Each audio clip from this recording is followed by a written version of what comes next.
Abran su Biblia en Mateo capítulo 7, versículo 20. Mateo 7, versículo 20. Vamos a continuar con nuestra serie Verdaderos Discípulos. Este es el tema número 3, que se titula Por los frutos los conocerán. Por los frutos serán conocidos. Mateo 7, versículo 20 dice: así que por sus frutos los conoceréis. Es decir, los verdaderos discípulos serán conocidos por sus frutos. Y los falsos profesantes del cristianismo, los falsos cristianos, también serán conocidos por sus frutos. Si quieren cerrarle esa puerta para que no los distraiga la música que está ahí afuera. El discípulo verdadero, el cristiano verdadero, comienza con un verdadero arrepentimiento. Así se inicia un verdadero cristiano. Es decir, que hay un cambio total, radical en su mente, su corazón cambia totalmente respecto de Dios y del pecado. Su vida da un giro de 180 grados y va para allá. Cuando se arrepiente va totalmente al lado contrario. Nace de Dios, dice la Biblia, y es una nueva criatura, como decía San Pablo. De modo que si alguno está en Cristo, nueva criatura es. Las cosas viejas pasaron. Es decir, la antigua forma de vivir en la vida pecaminosa y todo lo que llevaba ese tipo de vida, pasaron. Y luego dice: he aquí todas las cosas, toda una vida, todo el matrimonio, la familia, todo es hecho nuevo. ¿Por qué? Porque el verdadero arrepentimiento, la verdadera fe que salva, produce inevitablemente frutos de Dios. Es decir, que las obras son evidencia de la salvación. Entonces, el cristiano sabe y entiende que no se ganó la salvación por hacer buenas obras, sino que las obras son consecuencia de la salvación que recibió cuando se arrepintió genuinamente. Entonces, profesar que yo creo sin la evidencia de obras conforme a lo que digo que creo, dice Santiago que esa fe es muerta, que es estéril, que no tiene fruto. ¿Podrá ese tipo de fe salvar? No, esa también los demonios creen y no se salvan. Vamos a ver una de las advertencias de Jesús más contundentes en la palabra de Dios. En el capítulo 5 de Mateo, nada más así, a manera de continuar un poco con la introducción, el capítulo 5, 6 y 7 de Mateo es un solo discurso de Jesús, es un solo sermón, una sola predicación de Jesús. Y si ustedes notan, en el 5:1 dice que viendo la multitud subió al monte y sentándose vinieron a él sus discípulos. Y abriendo su boca, versículo 2, les enseñaba. Entonces, Jesús se dirige a sus discípulos.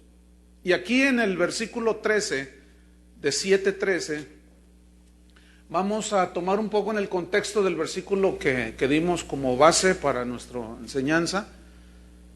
Y vamos a notar claramente cómo Jesús hace una diferencia, pero sin dejar duda, respecto a quienes son verdaderos hijos de Dios y quienes dicen que son, pero no son. Los verdaderos cristianos y los falsos cristianos. Hay cristianos que creen que porque cantan son cristianos.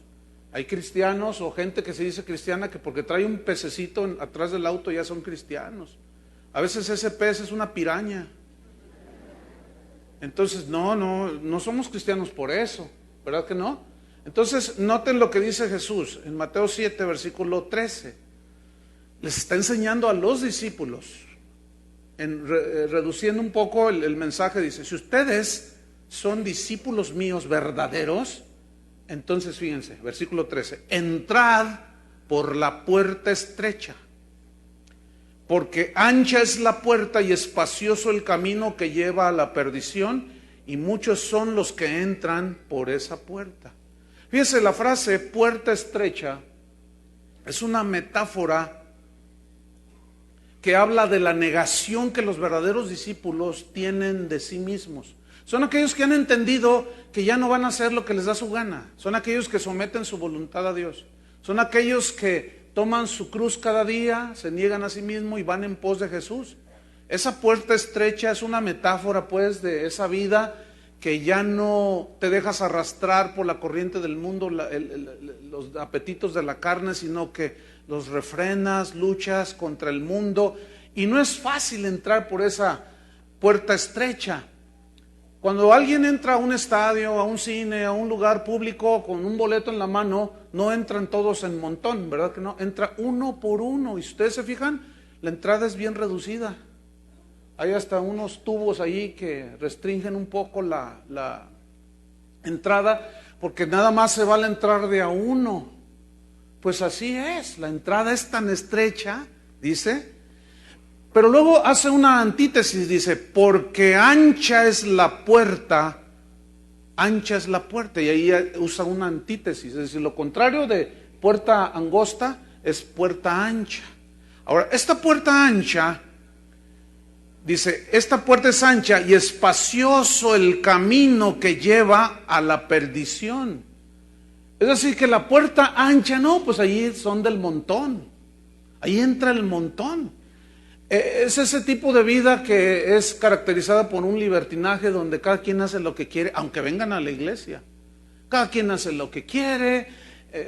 No tienen la ley de Dios gobernando sus corazones, la palabra de Dios la tienen, pues la escuchan y dicen, ay, qué bonita, pero ellos siguen caminando en el camino ancho.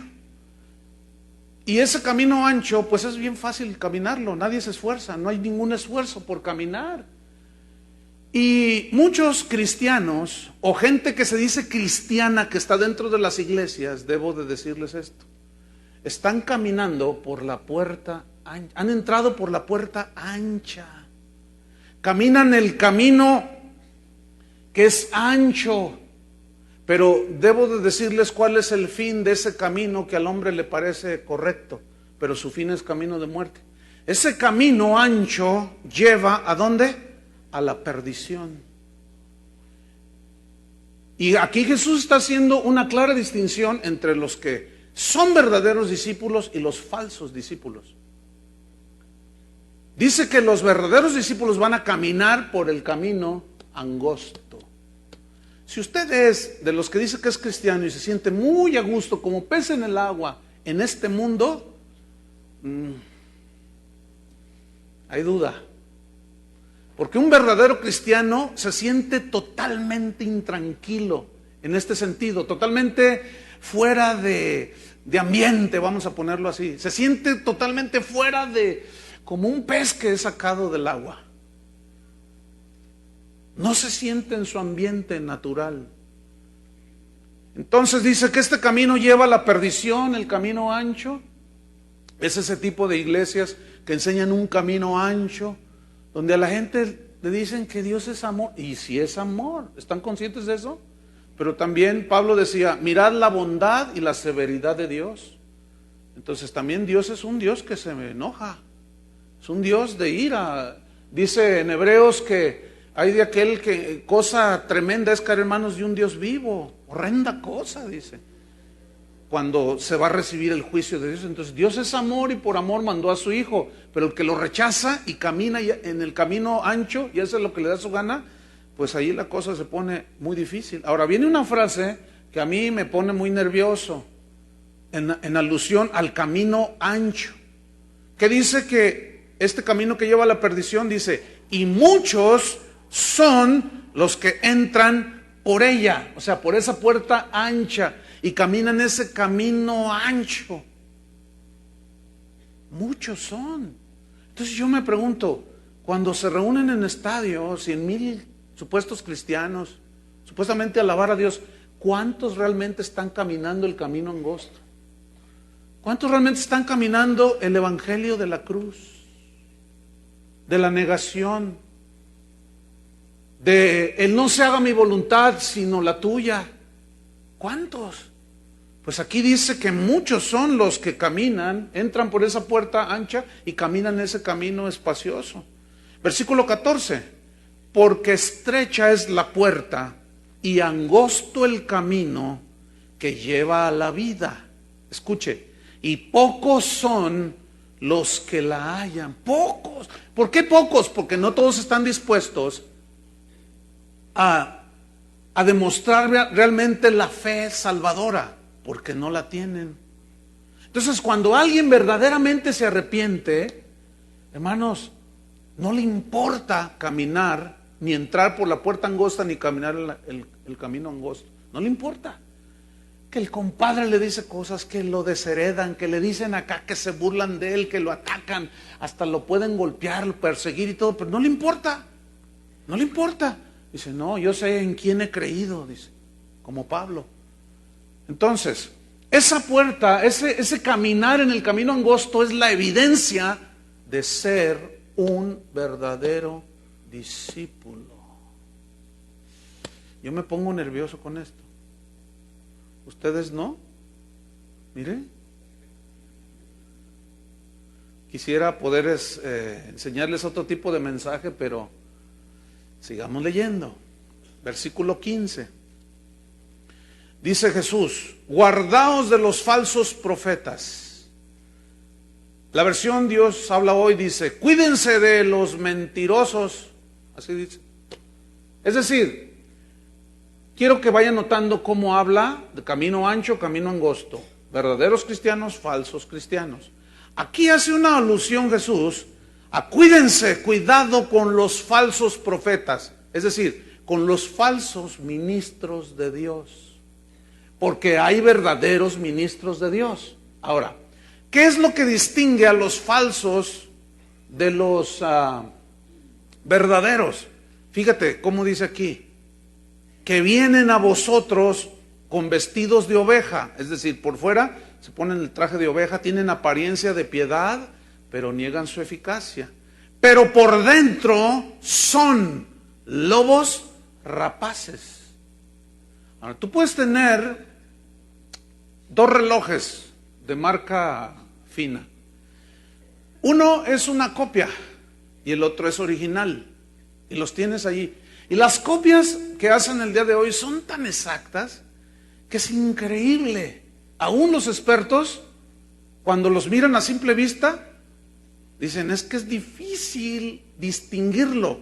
Pero una vez que lo toma y los destapa, lo que hay dentro es lo que evidencia si es un reloj falsificado o un reloj genuino, porque la máquina es totalmente diferente.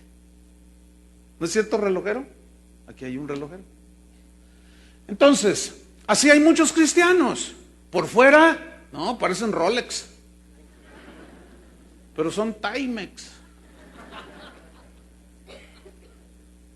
Por fuera, no, parecen una copia exacta, pero lo que está dentro, y Jesús hablaba de lo que estaba dentro de esos falsos. Ahora, esos falsos maestros, esos falsos profetas, enseñan un falso evangelio. Como consecuencia, en sus reuniones tienen falsas conversiones, falsos adeptos al cristianismo. ¿Por qué? Porque su enseñanza es falsa.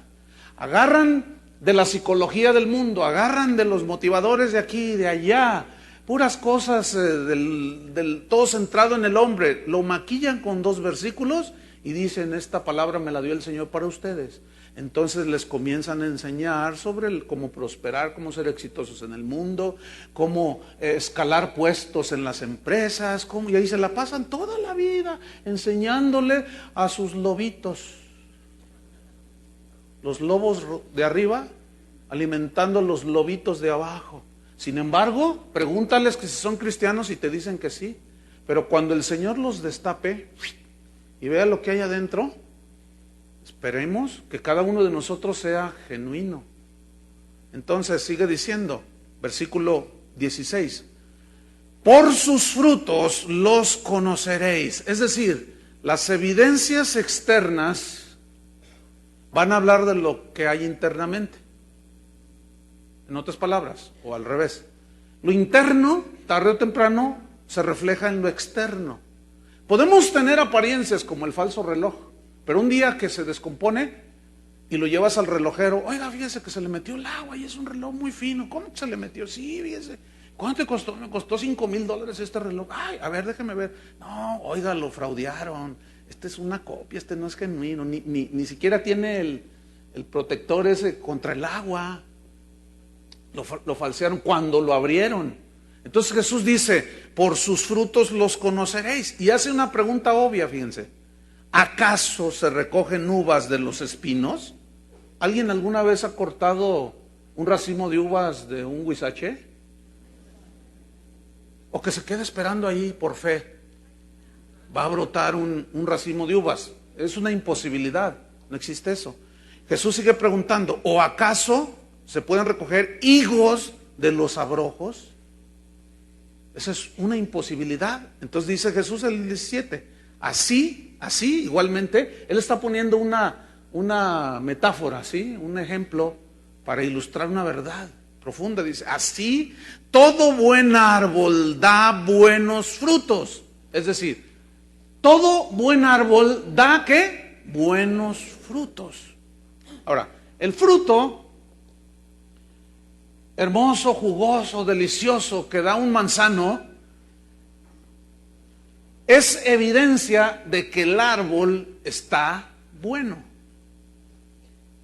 Nunca se piensa de que porque el fruto está bueno, el fruto es el que hace bueno al árbol. No. Es al contrario. El árbol es el que da buen fruto. ¿Estamos? Entonces, sigo leyendo. Pero el árbol malo da frutos malos. Es decir, conforme a su naturaleza. Esos son los frutos que se van a dar, ya sean buenos o malos. Entonces, el árbol bueno, pues es el verdadero cristiano. El árbol malo es el cristiano falso. Sigo leyendo. Versículo 18. No puede, es imposible, no puede el buen árbol dar malos frutos. No puede. O sea, el verdadero cristiano no da los malos frutos. En la parábola del sembrador, Jesús dijo que el sembrador salió a sembrar, y es una alusión a él mismo. Y sembró la palabra y cayó en distintos tipos de terrenos, dice. Y en unos brotó, en unos cayó la semilla, pero llegaron las aves del cielo y se comieron las semillas. En otro, dice, brotó, pero como no tenía raíz, se secó. Dice, pero uno aparte de la semilla cayó en buena tierra. La buena tierra allí son los verdaderos cristianos. Dice, y esta buena tierra dio fruto a 30, 60 y a 100 por uno. Yo quiero que noten esto, es muy interesante. El verdadero cristiano da fruto bueno, sí o sí, aunque en distintos porcentajes. Déjame ilustrárselo. Usted entra a una huerta de manzanas. Hay manzanos allí sembrados, 100 árboles de manzano. Entonces usted comienza a caminar, todos son de la misma clase, ¿sí? De esas Red Delicious, de esas de aquí de Chihuahua, de esas manzanotas así bien ricas, todas son del mismo tipo de manzana, de árbol. Entonces usted se para enfrente de un árbol y ve que el árbol se tambalea de tan lleno y cargado de frutos. Y dice, mira nomás cuánto dio. Y luego usted observa otro árbol y tiene menos fruto, pero tiene la misma clase de manzana. Y luego ve otro y dice, ay, mira, no dio muchas, pero dio buenas manzanas. Entonces cuando se recoge la cosecha, todas se revuelven. Y todas, cualquiera que usted agarre, está buena, porque son del mismo tipo de árbol. Es decir, que el cristiano nacido de nuevo, genuinamente arrepentido, da genuino fruto. ¿Lo ilustré bien? ¿Se entendió? Bueno. Entonces, por eso Jesús dice, no puede el buen árbol dar malos frutos, ni el árbol malo dar malos frutos. No puede. Ahora, aquí la palabra clave es dar. No puede dar. Y esta palabra es del griego poieo, que significa, se traduce por dar, pero significa también practicar. Significa producir. Significa hacer. Entonces, un verdadero cristiano, el árbol bueno, lo único que puede dar es fruto bueno, es practicar las obras de Dios. es producir las obras de Dios, es hacer las obras de Dios, es hacer la voluntad de Dios.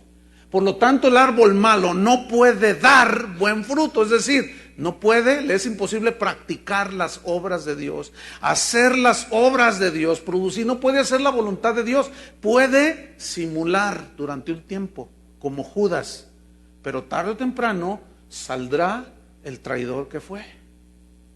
Traidor, mentiroso, avaricioso, codicioso, lisonjero, todo tenía ese Judas. Sin embargo, estaba ahí con Jesús. ¿Se acuerdan de la parábola del trigo y la cizaña? Dice que un hombre sembró buena semilla y brotó el trigo. Pero de pronto uno de los labradores se dio cuenta que había cizaña en medio del trigo. Y fue con el dueño del terreno y le dijo, ¿qué no sembraste buena semilla? Y le dice, sí, ¿por qué? Es que creció cizaña junto con el trigo. Dice, es que un enemigo vino y sembró cizaña. Entonces le dice uno de los labradores, ¿quieres que vaya con la hoz y corte la cizaña? Y le dice Jesús, no, déjalo, porque no sea que también vayas a cortar con la cizaña el trigo. Déjalo para el fin del siglo, para el día del juicio.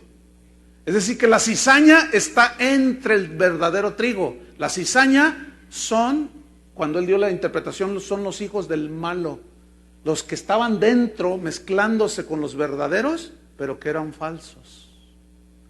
Déjalos ahí. Es decir, fíjense, noten lo que voy a decir. De todos los que están sentados aquí, ay, Dios, algunos son trigo, pero algunos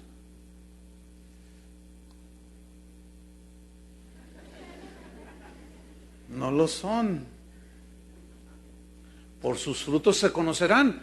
Tú incluso puede pasar años y seguir aparentando. Pero acuérdense que Jesús habló de lo interno. Sigo leyendo.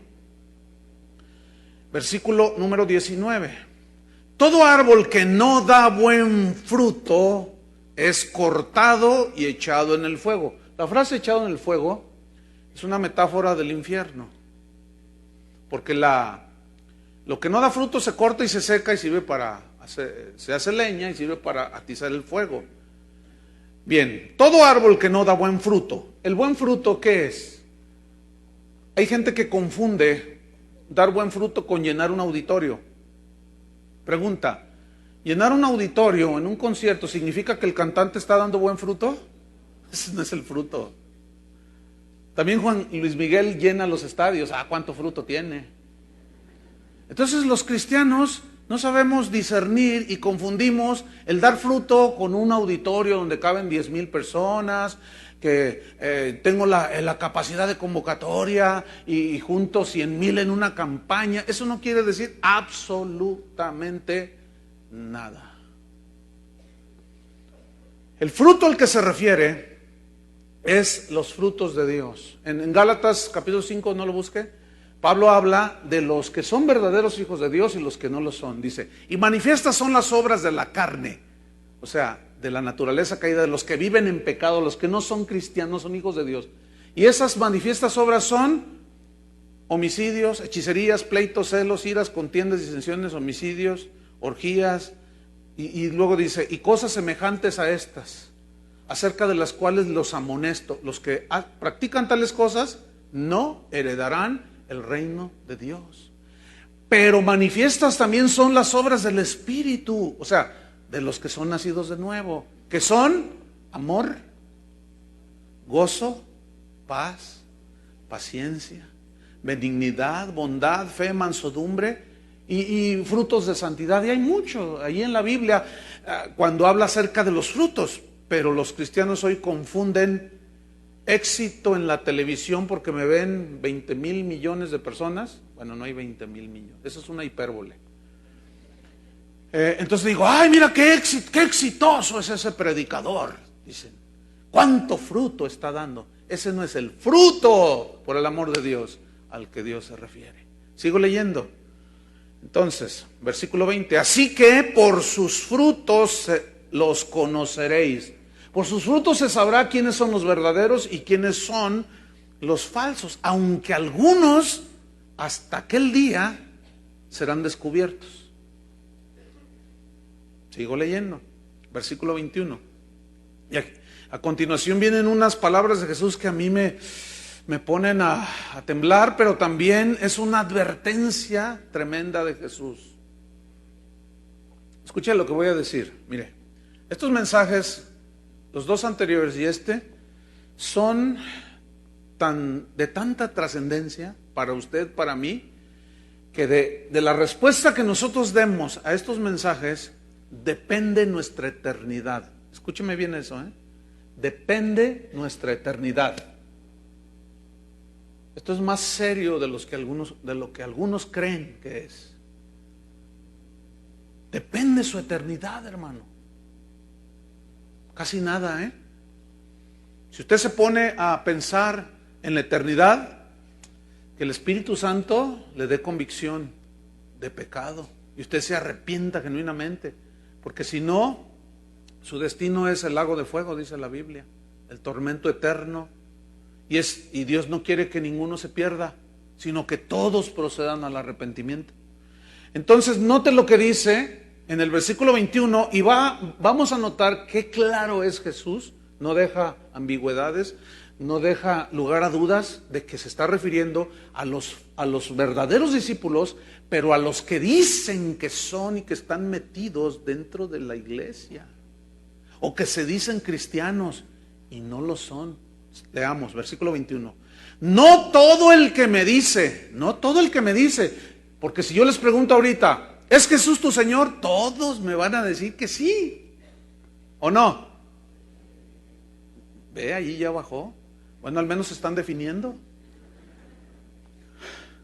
Pero aquí ahorita pues todos se ven bonitos, se ven santitos, tienen cara de zampillín algunos.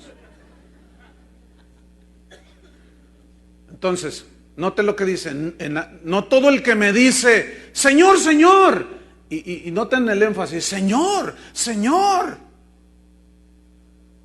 ¿Han oído esa frase que es muy común en la gente allá afuera y donde quiera, que dice, Dios nuestro Señor? ¿Han oído eso? ¡Ay, Dios mío! Nuestro Señor Jesucristo, dicen. ¿Verdaderamente Jesús es Señor de sus vidas? ¿Saben lo que significa que Jesús sea Señor de sus vidas? Eso lo vamos a ver en los próximos capítulos de la serie. Lo que es el verdadero señorío de Jesús. Sin embargo, todos le dicen, ay, Señor mío, Dios mío, dicen. Pero fíjate lo que dice Jesús, no todo el que me dice Señor, Señor, entrará en el reino de los cielos. No todos. Ahora, nota lo que dice, sino el que hace la voluntad de mi Padre que está en los cielos. Quiero enfatizar la palabra hacer. El que hace. ¿Por qué enfatiza Jesús lo que se hace? Porque alguien que dice que cree en Él, que es su Señor, debe demostrarlo por sus obras, ¿no es cierto? Cuando los discípulos le dijeron a Jesús, enséñanos a orar, Jesús les dijo, digan así, Padre nuestro que estás en los cielos, santificado sea tu nombre. Venga a nosotros tu reino. El reino de Dios tiene leyes que gobiernan a los que viven en ese reino. No se haga, así como se hace tu voluntad en el cielo, así se haga en la tierra. Ahora, ¿quiénes son los que van a hacer la voluntad de Dios aquí en la tierra? ¿Los verdaderos o los falsos? Los verdaderos. Ahora, ¿cuál es la voluntad de Dios? Bueno, hermano, nos vamos a enterar cuál es la voluntad de Dios de aquí hasta que Él venga. Cada reunión, cada clase de la Biblia, nos vamos a ir enterando cuál es la voluntad de Dios. Entonces, seguimos leyendo. No todo el que me dice Señor, Señor, entrará en el reino de los cielos, sino el que hace la voluntad de mi Padre que está en los cielos. Nota el 22 y viene una palabra que me sigue poniendo nervioso. Dice, muchos. Y cuando leo muchos, pienso en esas multitudes, como cuando entró Jesús en Jerusalén montado en un pollino, en una burrito, sentado. Y la gente iba y cortaba de los árboles ramas y palmas. Y se quitaban los mantos y los tendían para que pasara el rey Jesús. Y decían: Hosana al hijo de David, Hosana, bendito el que viene en el nombre del Señor. Pero saben que la mayoría de los que dijeron eso, unos días después estaban gritando: crucifícale, crucifícale. Así es. Muchos me dirán en aquel día. ¿Qué significa aquel día? El día en que el Señor meterá la hoz, cegará la tierra, que es el trigo y la cizaña, y apartará el trigo de la cizaña. Y el trigo, que son las ovejas del Señor, los redimidos, los nacidos de nuevo, los verdaderos cristianos, los que se arrepintieron genuinamente, los pondrá a su derecha. Y la cizaña son los cabritos, es el rebaño sagrado. Y fíjense, dice: a los de su derecha les dirá: entrad, entrad, benditos de mi Padre, entrad al reino que fue preparado para vosotros. Y a los de su izquierda dirá: malditos, entrad, ¿a dónde? Al fuego eterno, preparado para el diablo y sus ángeles. Entonces, eso se refiere la frase aquel día. Seguimos leyendo. Muchos me dirán en aquel día, y este será su argumento: Señor, Señor. Y piensan que Jesús se va a maravillar, se va a pantallar, se va, ay, porque le dicen: Señor, Señor. Ay, dime, hijito. Señor, Señor, dice. Y sacarán sus argumentos. Y alguno se llevará de alguna manera su laptop, su PC portátil. Dirá: mira, fíjate, aquí está un video de mis campañas, Señor. Mira, fíjate, de todo lo que yo hacía, mira, aquí está, Señor. Señor, Señor, ¿no profetizamos en tu nombre?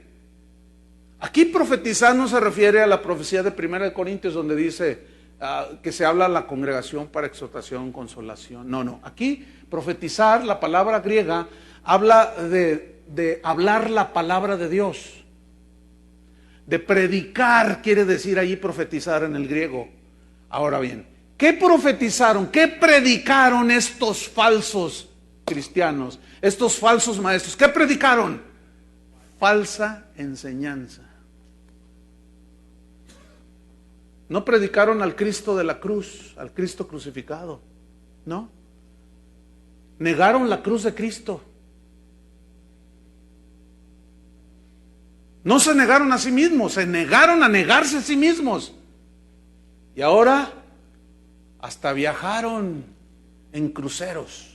Otro día me llegó un correo allí, una invitación, pero era alguien que me dijo: mira, Chuy, hasta dónde hemos caído. Y venía ahí un póster cuando abro el correo y decía: venga un crucero por el Caribe durante 8 días, $2,100 por persona. Y venían las fotos de los oradores y de los cantantes. Dice: pasaremos un tiempo maravilloso con una piña colada. Y no dice así, yo estoy ahí ya. Pero fíjense nada más, qué negados, ¿verdad? Qué cruz de Cristo, ¿no? Nada que ver. Entonces dice: muchos me dirán en aquel día: Señor, Señor, nosotros predicamos en tu nombre. Mira, aquí están las campañas, ve cuántos se convertían. ¿Qué más dice? Ahora, yo quiero mencionar algo muy importante. Los 3 argumentos que ellos sacaron a luz dicen: en tu nombre. Ahora, ¿en dónde estaba el poder? ¿En lo que decían estos falsos o en el nombre de Jesús? Porque ante el nombre de Jesús se dobla toda rodilla, dice la Biblia. Y los demonios y todas las enfermedades se doblan ante el nombre de Jesús. Entonces, estos usaban el nombre de Jesús, pero no eran verdaderos cristianos. Lo cual nos establece una verdad contundente: no todo el que predica es verdadero discípulo de Jesús, es verdadero ministro de Jesús. Por eso Jesús dijo, guardaos de los falsos maestros.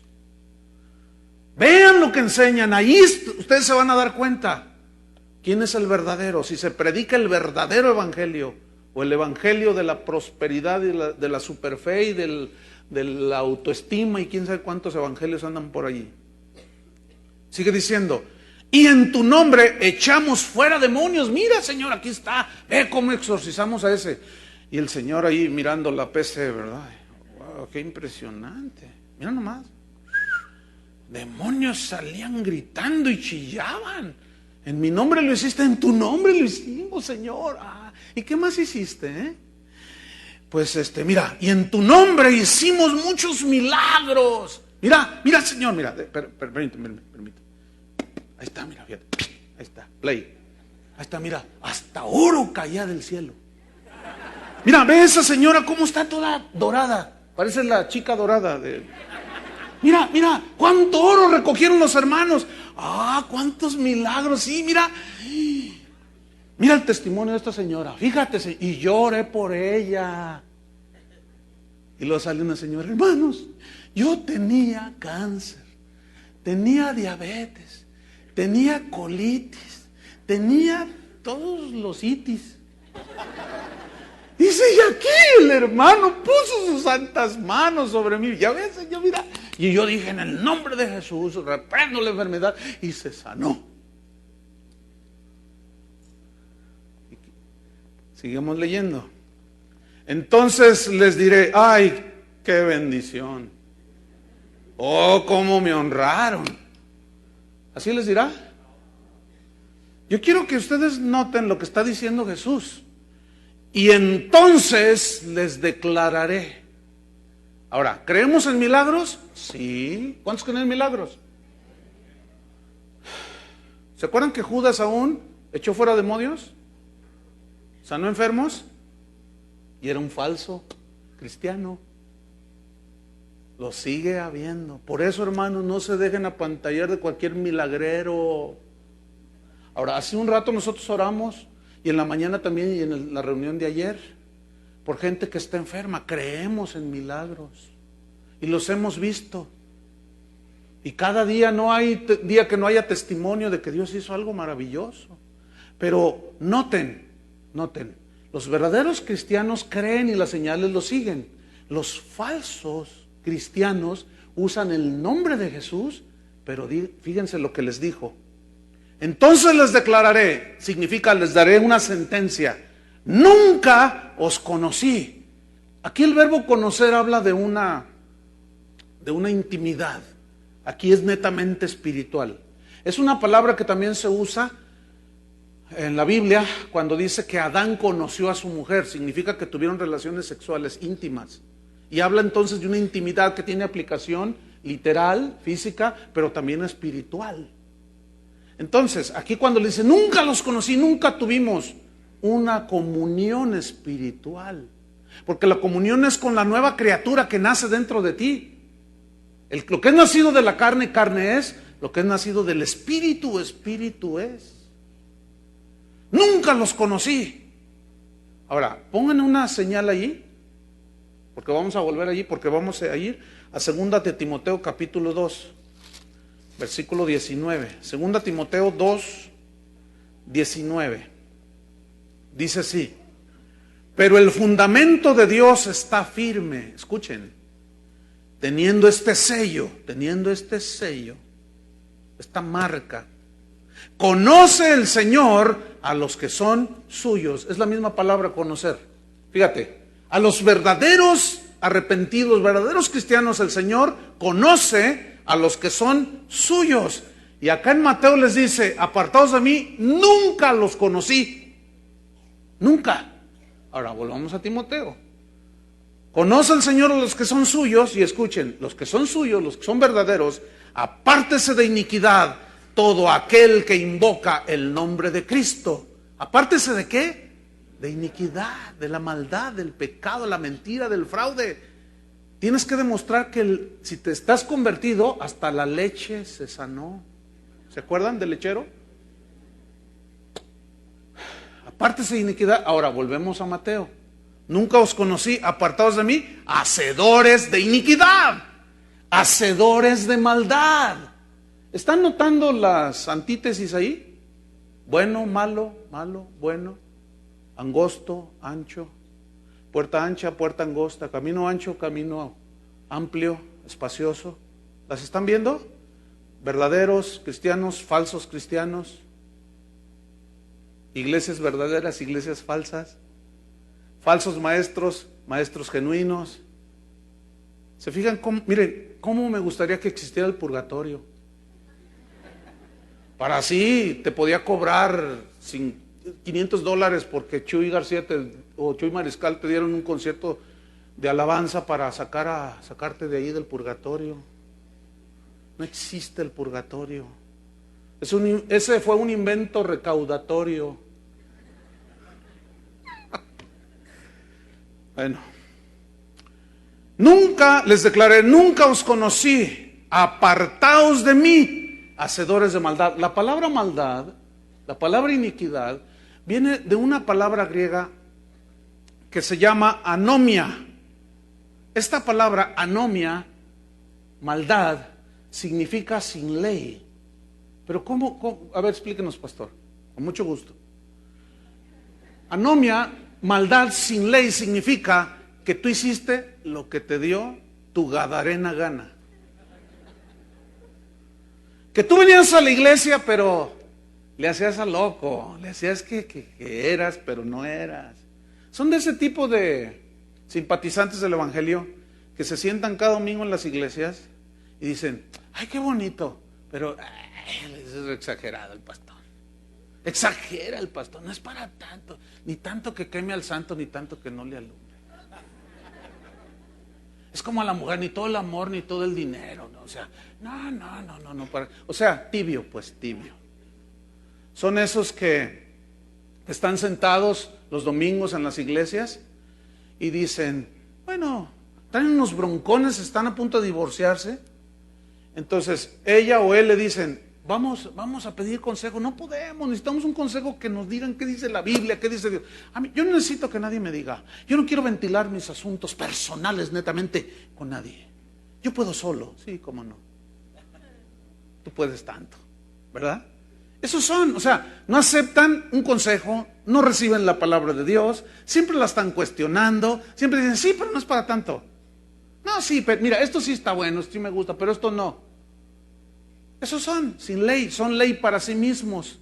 Por lo tanto, son hacedores de maldad. Ahora sigo leyendo.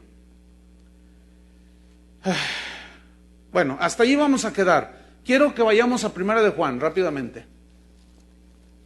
Porque aquí es un pasaje que quiero tomar, que escribió el apóstol Juan, pero quiero hacer una anotación. Este pasaje fue dado para los hijos de Dios, para los cristianos verdaderos. Sin embargo, Juan sigue haciendo la misma distinción entre los verdaderos y los falsos.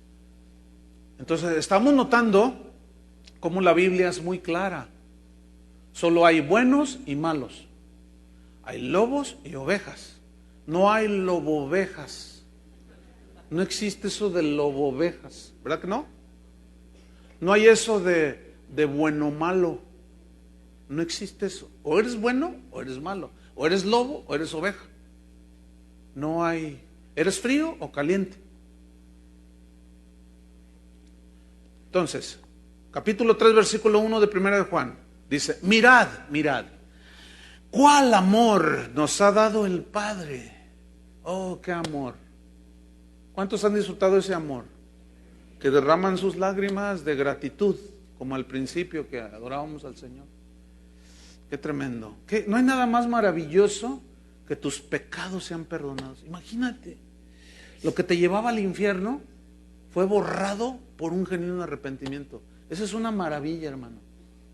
Y eso te mete en la relación con Dios y te da la paz que solo Dios sabe dar.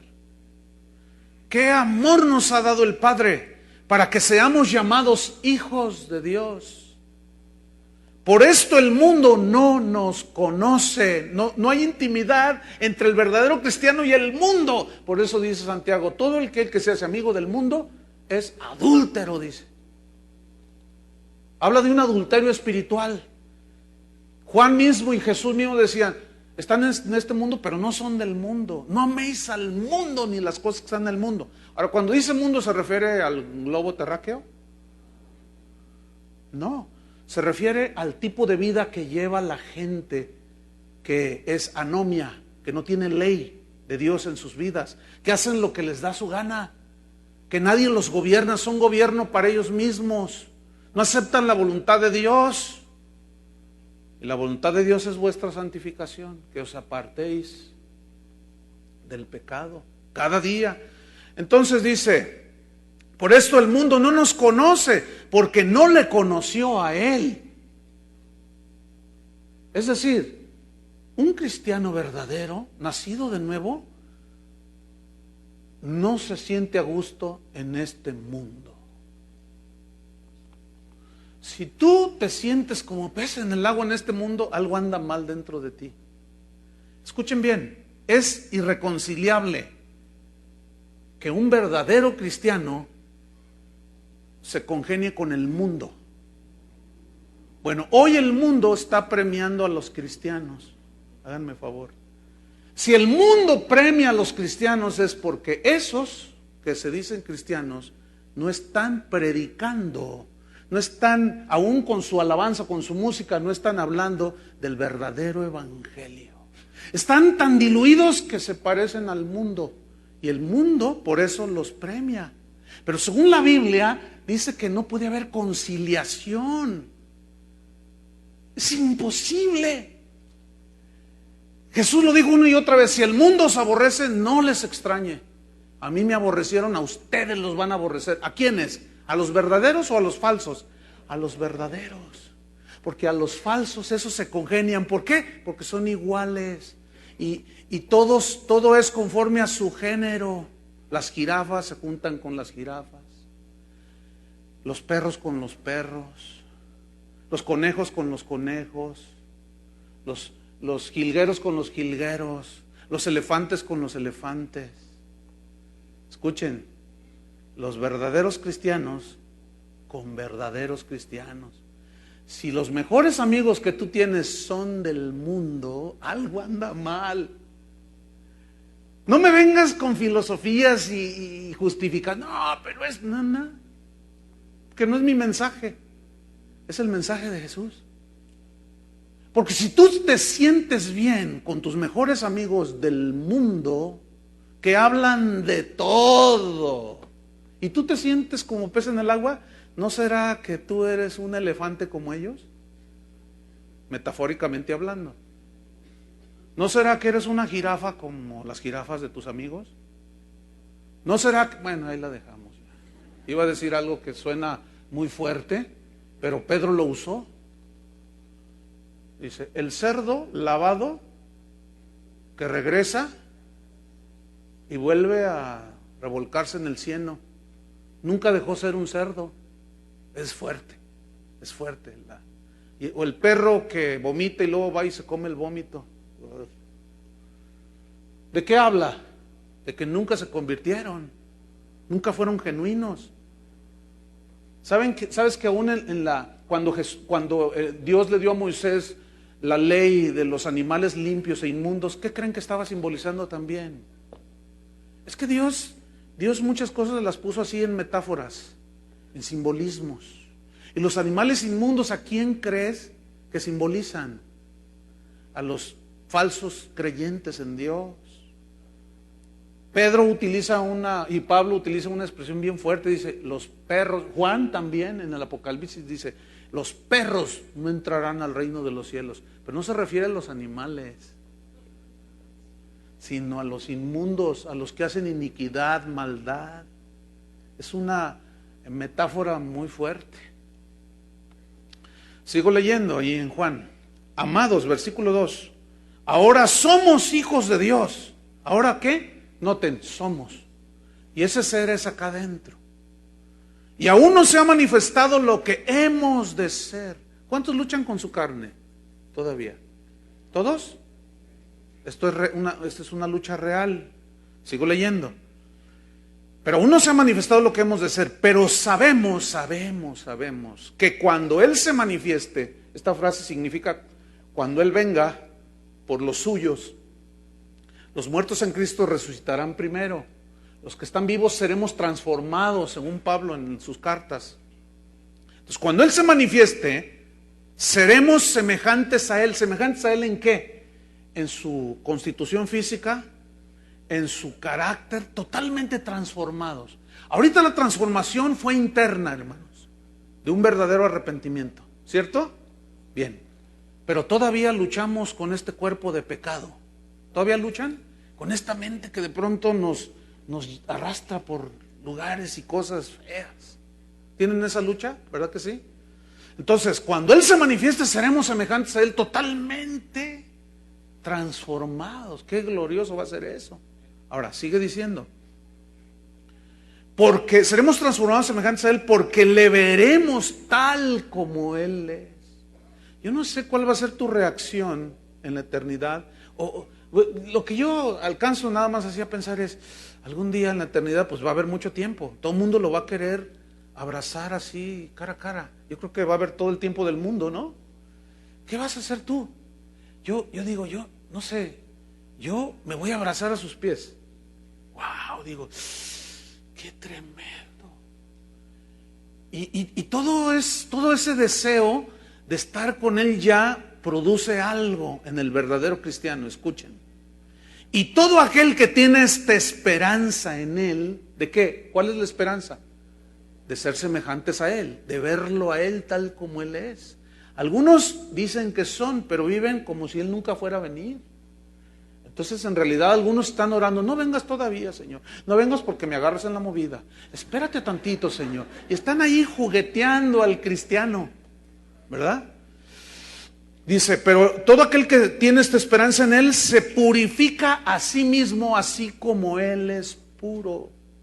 Ahora, San Agustín, en el siglo IV, él explicando este texto, dijo lo siguiente: este versículo significa que Cristo, que ahora mora en nosotros, y mire, quien lo estaba diciendo había llevado una vida de pecado horrible, San Agustín de Hipona. Él había sido mujeriego, borracho, mentiroso, de todo, pero cuando tuvo una conversión a Cristo, wow, es uno de los llamados padres de la iglesia cristiana, de los primeros 300, 400 años. Y él dijo, referente a este texto, Cristo, que es puro, vive dentro de nosotros. Él nos ha dado la esperanza de transformación y de salvación total. Ahora hemos sido salvos del infierno, nuestro yo, nuestro ser interior, nuestro espíritu nació de nuevo a la vida con Dios. Nuestra alma está siendo salvada de pensamientos y de cosas, pero este cuerpo finalmente tendrá que ser redimido, transformado. Entonces él decía, este versículo se purifica a sí mismo, significa que el que está en nosotros, el que es puro, que es Jesús, produce en nosotros ese deseo de ser transformados. ¿Cuántos desean esto?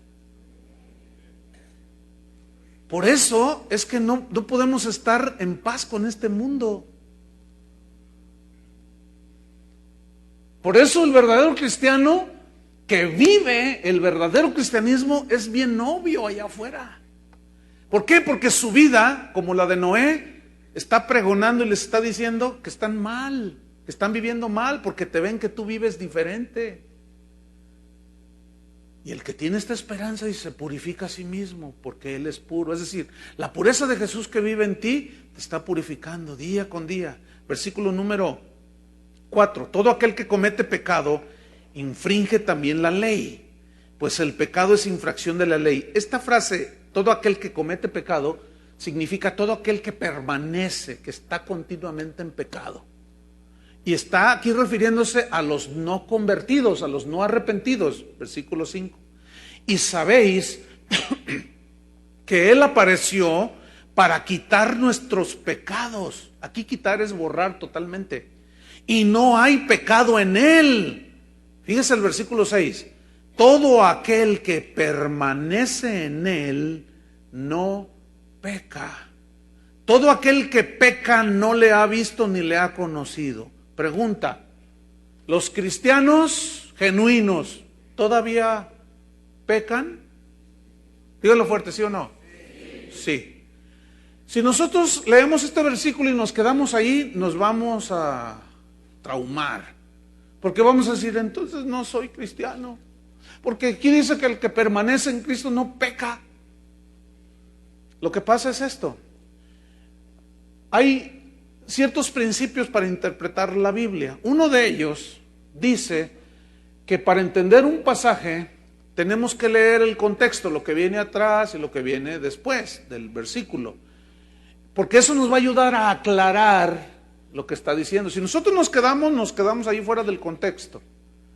Y dice lo que algunos creen que dicen. No, no se puede ser cristiano, dicen. ¿Quién es cristiano? Porque pues, todos siguen pecando, entonces todos se van a ir al infierno. Otros se van al otro lado y dicen, no, Dios es amor, peca todo lo que quieras. Dios es bueno y a todos nos va a salvar aquel día. Las dos son mentiras. Ahora, ¿cómo se nos aclara? Sigamos leyendo.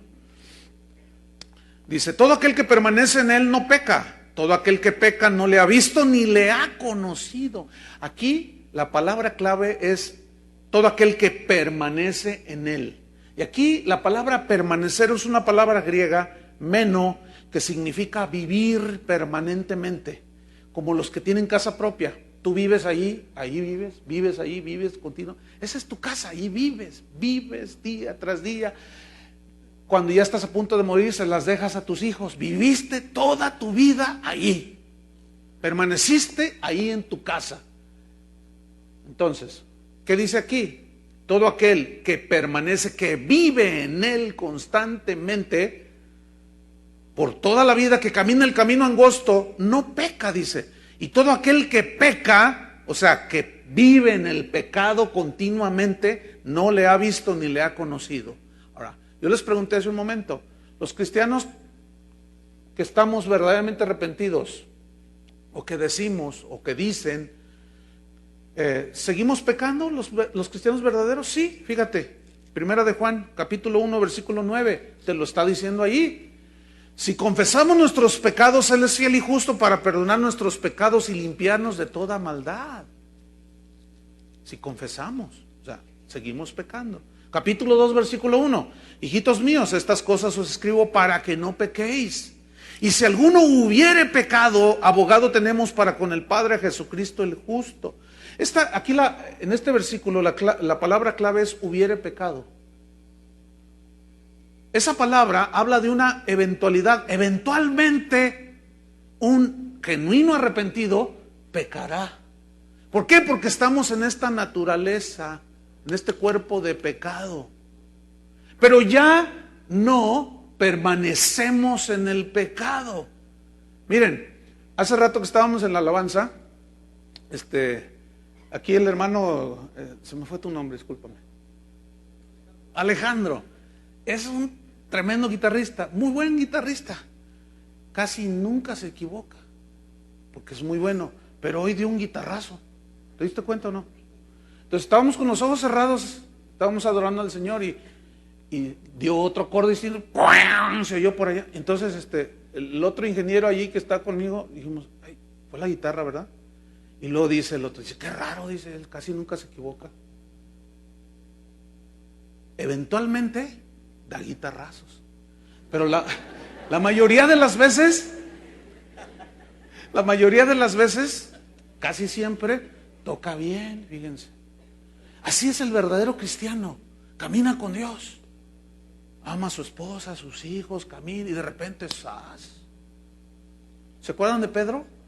¿Me vas a negar 3 veces? No, yo hasta la muerte, Señor. Me vas a negar 3 veces y va a cantar el gallo. Después de que tú me niegues 3 veces, no, yo.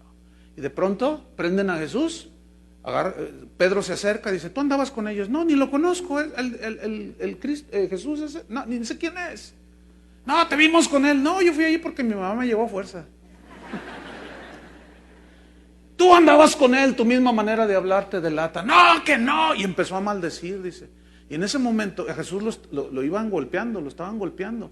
Y dice la Escritura en uno de los evangelios que Jesús, cuando él lo negó a Jesús, dice que cantó el gallo. Y se acordó, dice, de lo que Jesús le había dicho. Se acordó. Y saliendo de allí, dice, lloró amargamente. Pedro, el gran hombre de Dios, falló. Pero su negación fue eventualmente. ¿Entienden? No fue una constante, fue un tropiezo allá. Entonces, aquí la palabra clave es permanecer. Entonces dice, hijitos míos, estas cosas les escribo para que no pequéis. Si alguno hubiere pecado, abogado tenemos para con el Padre, a Jesucristo el justo. Pregunta, ese abogado para con el Padre, ¿para quién es? ¿Para los verdaderos cristianos o los falsos? Los verdaderos, porque los verdaderos están cubiertos con la sangre de Cristo, y cuando se tropiezan como Pedro, van con el Señor y Señor, Padre, en el nombre de Jesús, y Cristo es el abogado. Pero uno que no es genuino, va con el Padre y dice, Padre, en el nombre de Jesús, y como no está arrepentido, no tiene acceso, porque lo único que nos hace acceso es la puerta. ¿Quién es la puerta? Cristo. La puerta, una. Hoy hay predicadores que dicen, no, Dios es tan bueno que los hindúes se van a salvar. Los krishnas, Dios conoce su corazón, son genuinos. En iglesias cristianas que están predicando en este momento alrededor del mundo. Yo tengo mucha información sobre eso. Se está predicando un evangelio falso. Volvamos para terminar a 1 de Juan 3, versículo 8. En el 7. Hijitos, nadie os engañe. ¿Por qué dice nadie os engañe? Porque se habían filtrado falsos maestros y falsos cristianos entre la comunidad aquí a la que Juan les escribió, que los engañaban, les decían, el cuerpo no tiene nada de malo si tú pecas con el cuerpo, porque los filósofos griegos decían que lo que importaba era el espíritu, el alma, decían ellos. Pero lo que se hace con el cuerpo no importa, porque el cuerpo se deshace y se hace polvo. Entonces ellos había una dicotomía allí, había algo que dividían ellos y decían, bueno, lo importante es lo interno, pero lo que se hace con el cuerpo no importa. Y Pablo los desengaña a los corintios, que eran griegos, y les dice, ¿qué no sabéis que sois templos del Espíritu Santo? De manera que cualquiera que se une con una ramera, una carne es con él. No, dice, ¿que ignoráis que somos templo del Espíritu Santo? Y estos falsos habían entrado, hermano. Cuando tú escuches a un cristiano que dice, no importa, Dios, gloria a Dios, es bien buena onda el Señor, pues tú pecas y te perdona, pecas y te perdona, pecas y te perdona, pues Dios es amor. Aguas con esos, son estos, que no te engañen, porque sí hay consecuencias. Sigo diciendo, leyendo. Hijitos, nadie os engañe, el que hace justicia es justo, como Él es justo. Es decir, el que permanece en Cristo, ese hace justicia, vive en justicia. Ahora, nos está aclarando el versículo 8, todavía más. El que practica el pecado es del diablo, porque el diablo peca desde el principio. Ahora, el que practica, aquí la palabra clave es el que practica. Y esta palabra habla de una repetición constante, día tras día, lunes, martes, miércoles, jueves, lo mismo, pecado, así una práctica que ni te esfuerzas por pecar, te sale por los poros.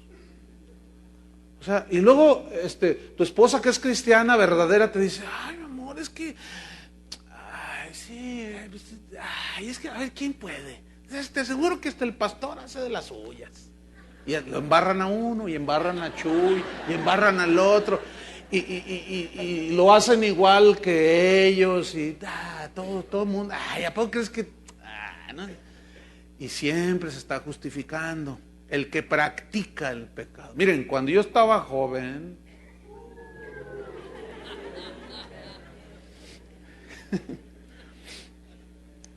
cuando empezamos esta congregación ya hace 26 años, pues estábamos bien jóvenes y jugábamos fútbol.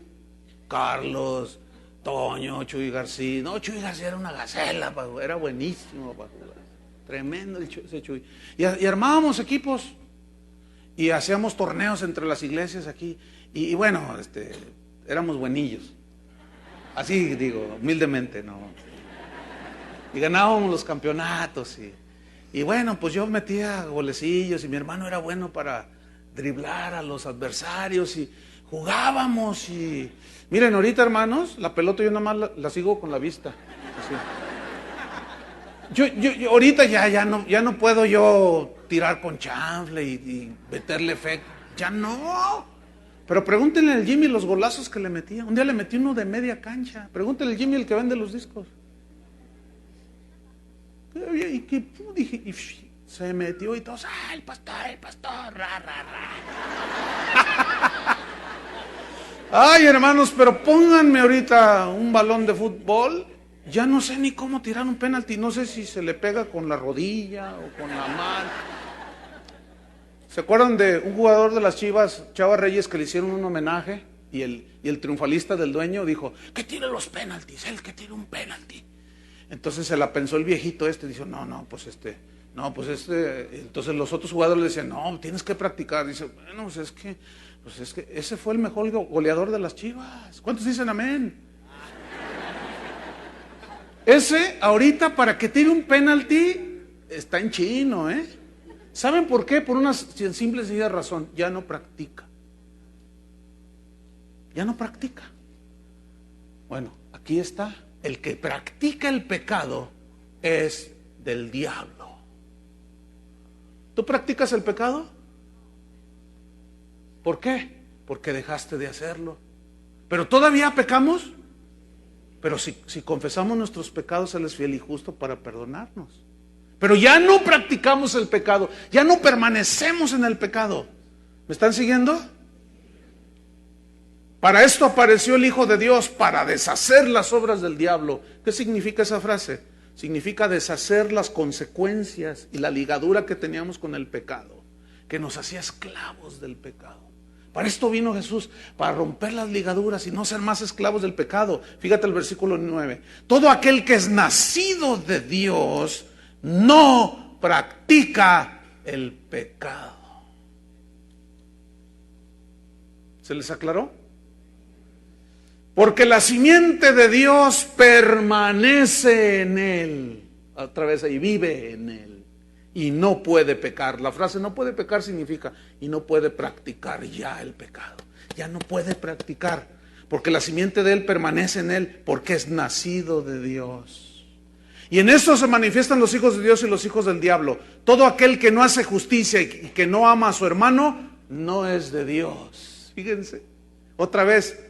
Las obras demuestran quién es el verdadero cristiano. Por sus frutos los conoceréis. Pónganse de pie. No se salga nadie todavía, por favor.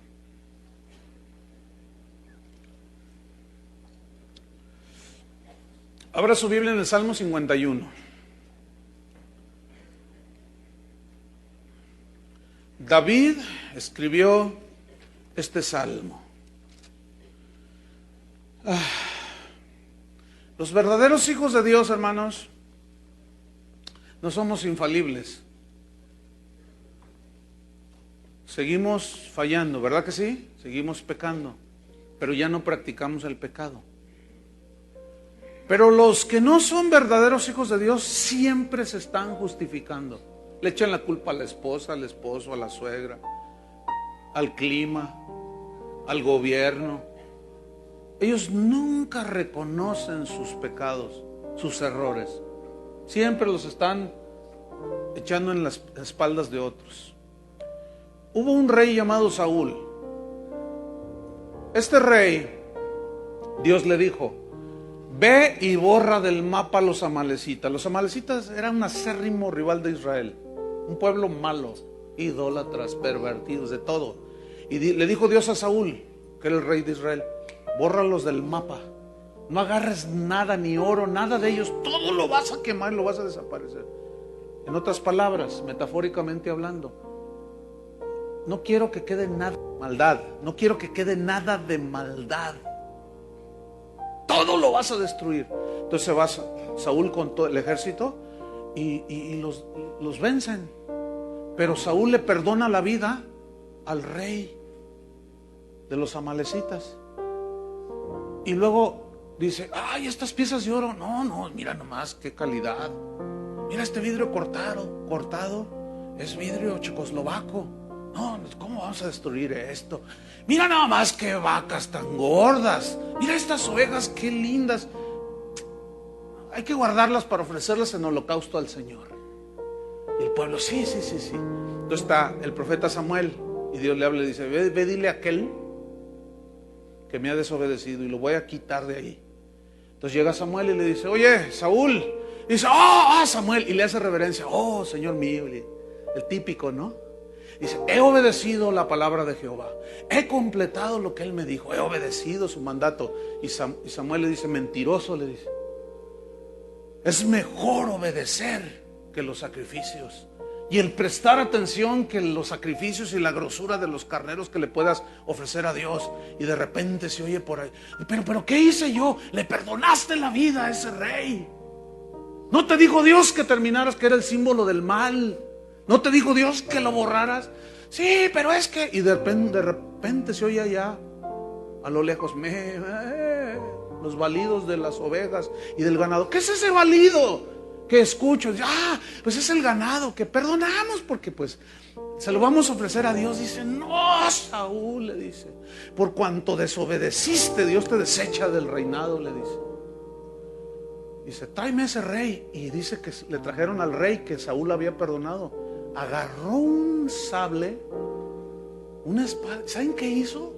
Dice la Biblia que literalmente lo partió en pedacitos. Lo agarró. A ver, y primero le voló la cabeza. O sea, habla de que al pecado, hermano, no hay que tolerarlo. Pero los falsos lo toleran. Y le dice Samuel, Dios va a poner uno mejor que tú. Y puso a David. Ese es un varón conforme a mi corazón. Era un hombre tan extraordinario que hizo cosas, obedeció a Dios, pero un día eventualmente se tropezó. ¿Se acuerdan? Mató a un hombre, le arrebató la mujer que no era de él, trató de tapar su pecado. Y como era hijo de Dios y Dios a sus hijos, al que ama disciplina, lo disciplinó a David. A Saúl no, porque no era su hijo.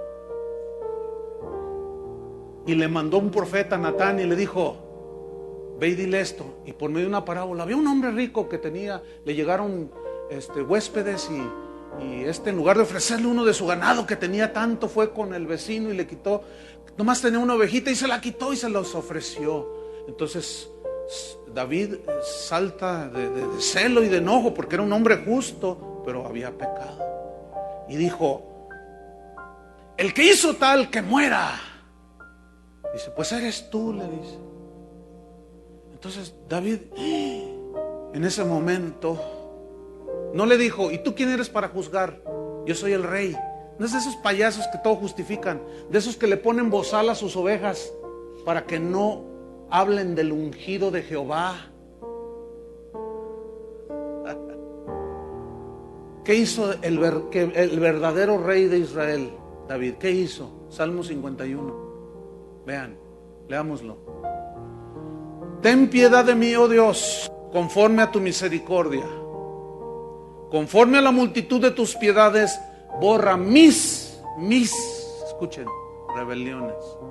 Lávame a mí más y más de mi maldad y límpiame de mi pecado. Porque yo reconozco mis rebeliones y mi pecado está siempre delante de mí. Contra ti, y lo repite, contra ti solo he pecado y he hecho lo malo delante de tus ojos. He hecho lo malo, para que seas reconocido justo en tu palabra y tenido por puro en tu juicio. He aquí, en maldad he sido formado y en pecado me concibió mi madre. He aquí, tú amas la verdad en lo íntimo y en lo secreto me has hecho comprender sabiduría. Purifícame con el hisopo y seré limpio, lávame y seré más blanco que la nieve. Hazme oír gozo y alegría y se recrearán los huesos que has abatido. 10. Crea en mí, oh Dios, un corazón limpio y renueva un espíritu recto dentro de mí. No me eches de delante de ti, ni quites de mí tu Santo Espíritu. Esta oración nosotros ya no la hacemos no quites delante de mí tu Santo Espíritu, porque no lo puede quitar. Ese es el sello en el verdadero cristiano, y no lo puede borrar ese sello. Versículo 12: vuélveme el gozo de tu salvación, y espíritu noble me sustente. Entonces enseñaré a los transgresores tus caminos, y los pecadores se convertirán a ti. Líbrame de homicidios, oh Dios, Dios de mi salvación, y cantará mi lengua tu justicia. Ese es un verdadero cristiano. No el que no peca, sino es alguien que ya no permanece en el pecado, que no practica, pero cuando falla, lo reconoce. Oremos. Señor, te damos gracias. Señor, concédenos por gracia el genuino arrepentimiento a cada uno. Aquellos que ya son nacidos de nuevo y que han ensuciado sus manos, sus pies, lávanos, Señor, de nuestras maldades, nuestros pecados, las cosas que en ocasiones eventualmente nos arrastran. Límpianos, Señor. Y aquellos que nunca han sido limpiados desde su interior, concédeles, Señor, que se arrepientan. Toca sus duros corazones. Hacedores de maldad son, aunque algunos vengan y vayan a las iglesias. Revélate a cada uno de nosotros, Señor, y que seamos de esos que caminan en el camino angosto, que entran por la puerta angosta. Ayúdanos, Señor, a perseverar, porque la perseverancia es la evidencia indiscutible de que somos verdaderos hijos de Dios. En el nombre de Jesús, ten misericordia de nosotros, Señor. Amén. Que Dios los bendiga, hermanos.